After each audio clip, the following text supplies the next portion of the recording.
Now, a number of bodies in the Nigerian manufacturing sector are pounding or sounding the alarm over what would become of the country in the face of the current mass exodus of businesses and investment from the country.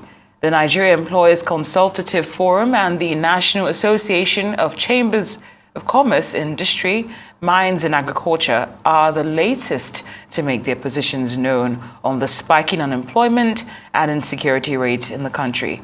Arise analyst Dayo Sobowale joins us now to discuss this growing distress call by manufacturers over business closures in Nigeria and the impact of Tinubu's administration's economic policies on certain sectors of the economy, in addition to measures needed to stimulate national productivity through manufacturing. Good afternoon, Mr. Sobowale. Thank you for joining us. It's a pleasure. Yes, thank you.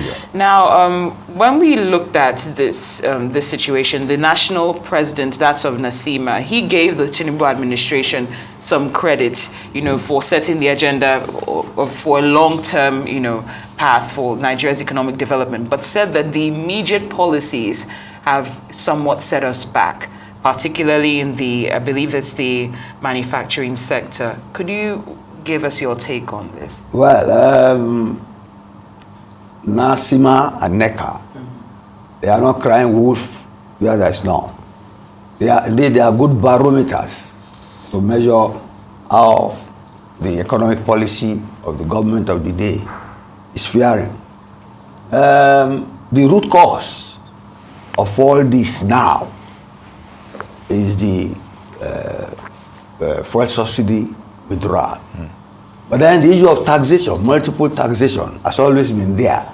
And companies have been fleeing Nigeria to safer haven where they can thrive and their finances will balance. But if you look at what government is doing right now, I read about an interview with Dangote. Dangote said that it is paying more tax than the entire banking sector in Nigeria. That if people pay their taxes and government uses the taxes for production, manufacture of goods and services, there will be employment and the economy will thrive. You remember the other day we were discussing here and Labour was asking that minimum wage should be 200,000. And I told you it can be affordable for government if they plug all the tax loopholes. Now, government has set up a fiscal policy tax committee, and they have discovered that the tax gap, which is money they estimate outside the economy, which is about 20 trillion. If you have 20 trillion, you can afford what the Labour is asking for. But then, you see, the Nigeria, like I have said, is a wild economy. But this government has seen that. That is why it has set up this policy. This committee. You see that committee? You see, they gave out some information of recent. It is headed by a chartered accountant.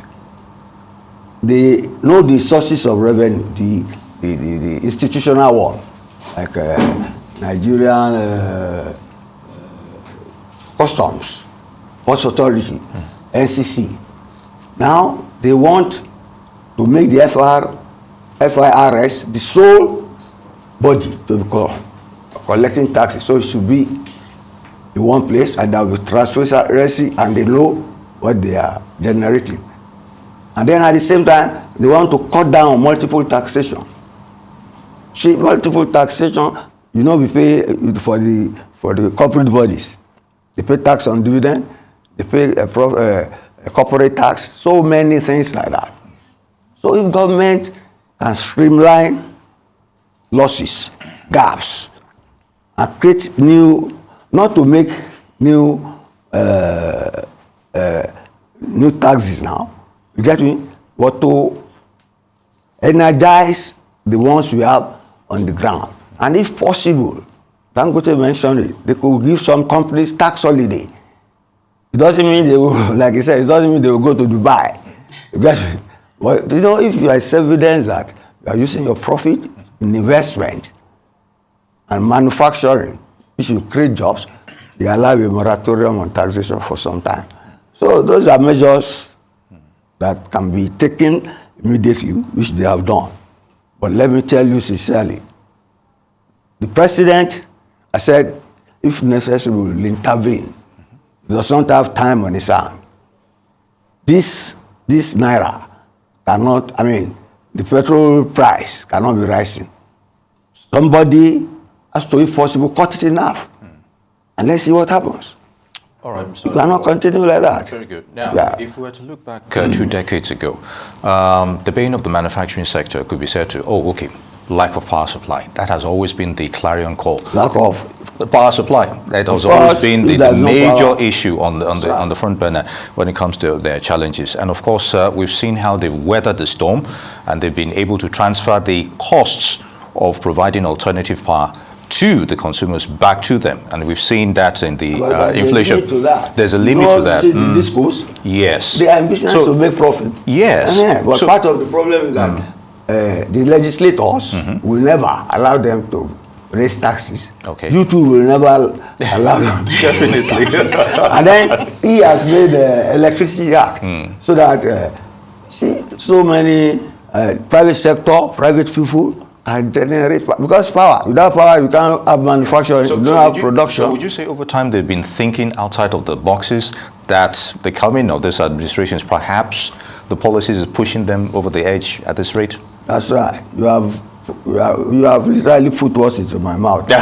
You see, this president knows the answer to our problem. Okay, good. He wrote a book with an American consul, Financialism, which he said the bankers, with the banking industry, has taken over the entire economy, and it is not providing manufacturing.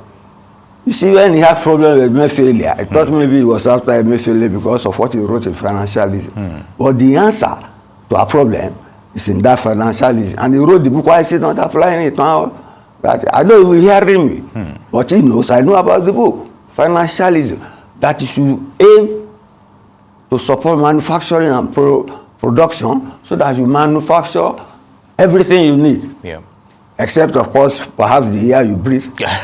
What you need, what you eat, what you live in, what you use for pleasure, the manufacturing. So, which means, you are invariably self-sufficient in terms of the satisfaction of your needs. And it makes you competitive. And he has the book, why can't he open the book? Okay. He has the solution. But maybe he thinks he has time. But I'm his friend, I don't think he has time.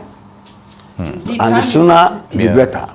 Yes. Time is definitely of the essence, as you pointed out, Mr. Sobowale. Yes. But in addition to what you mentioned earlier, like, the tax holiday moratorium and whatnot, could you give us some more suggestions that could also be solutions that can be applied immediately?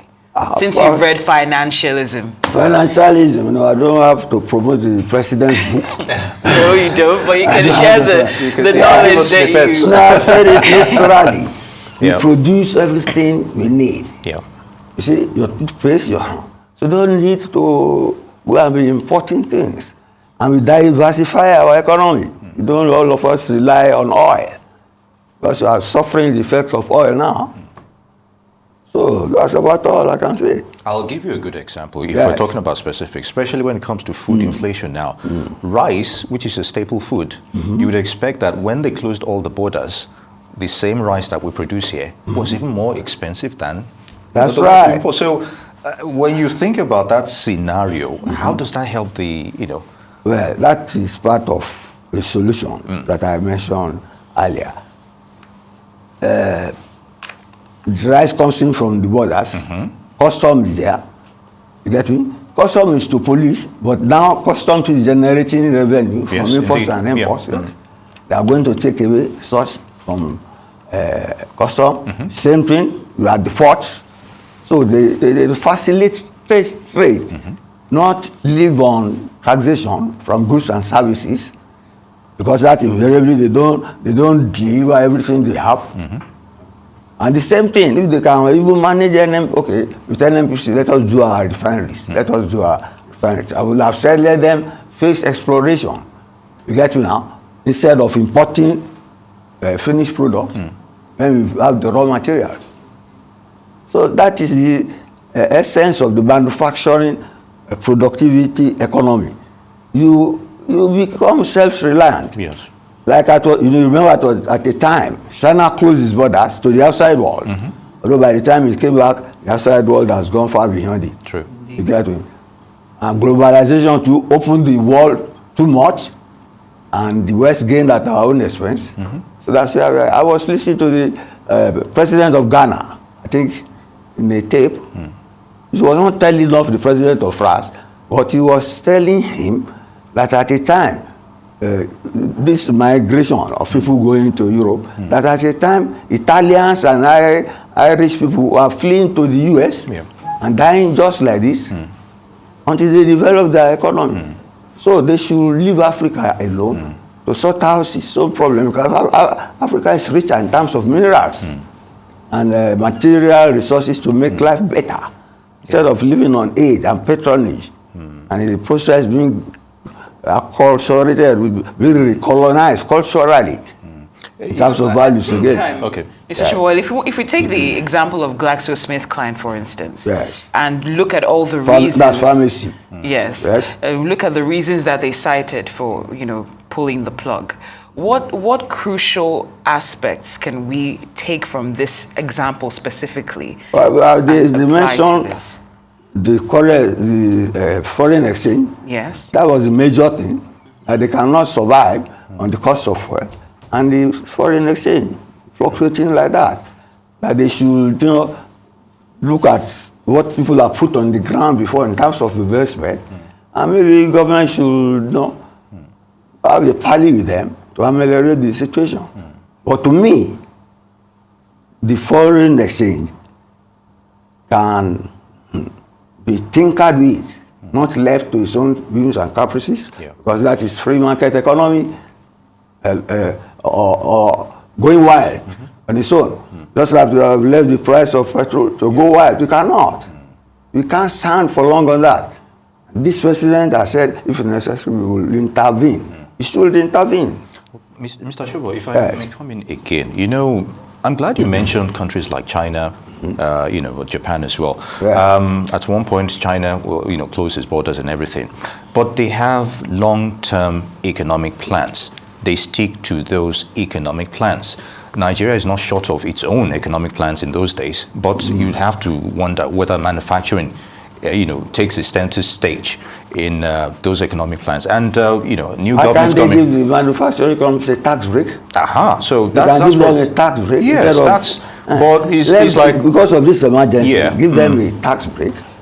Lend them some money at some very low rate. Okay. With expanded repayment schedule, and there will be some relief.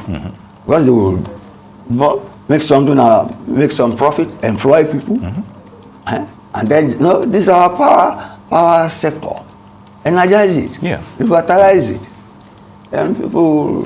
And bring in technology goods and services, and everybody will be happy. Mr. Sobowale, when we look at the immediate economic policies that were brought on by this administration, do you think, or would you say that it's an issue of poor implementation, wrong timing, or a possible combination of both? Poor timing, yes. Implementation, you can't say implementation, because most, like the electricity is not immediately. So implementation has not even started, because they said the states should be involved, private sector should be involved. You have not had anything on that. You get me now? But poor timing in terms of the announcement of the removal of fuel subsidy, that's poor timing. You get me? You can see the consequences. So that free fall should be arrested. And there's no way, faster way to arrest it than to stop the soaring price of fuel. Because so many things are dependent on that. And then fire up the power sector. Like a stove, hit the stove so that we can, you know. Mr. Sobowale, Yes. I'm glad you're mentioning the power sector again, because Yeah. that's exactly where I'm going It's again. personal. Because barely 2 months, of this administration coming in, you hear, even the power authorities say, oh, we're going to increase tariffs, and we're not seeing commensurate distribution of power, to most industries or even homes as well. So, how do you marry that together? When you're saying you're going to do this, you're going to increase tariffs, but then when it comes to your production output, that's almost non-existent, as it were. That was the malady. Apologies. Yeah, I know this is personal, but It's yeah, not and we personal. feel There are your lots of people pain. out there, I know. I said feel we it. feel your pain. We all know the power We thing, feel the but people's So we are pain not too. feeling Yeah, it together. I'm feeling. I said we feel your pain. Okay, but if you'd like to touch on it, the director is giving us some seconds for you to touch on Okay. this because we do have to go. Please. Everything depends on power. Yeah. Get me? If that sector is functioning and companies are producing, goods and services are coming up, the hospitals are functioning, people are healthy, get me? The economy will thrive. You have, say, a healthy mind lives in a healthy body. Yeah. Get me? And then there is security. Well And we said. are on. Oh, definitely we are on. And by the grace of God, it's sound.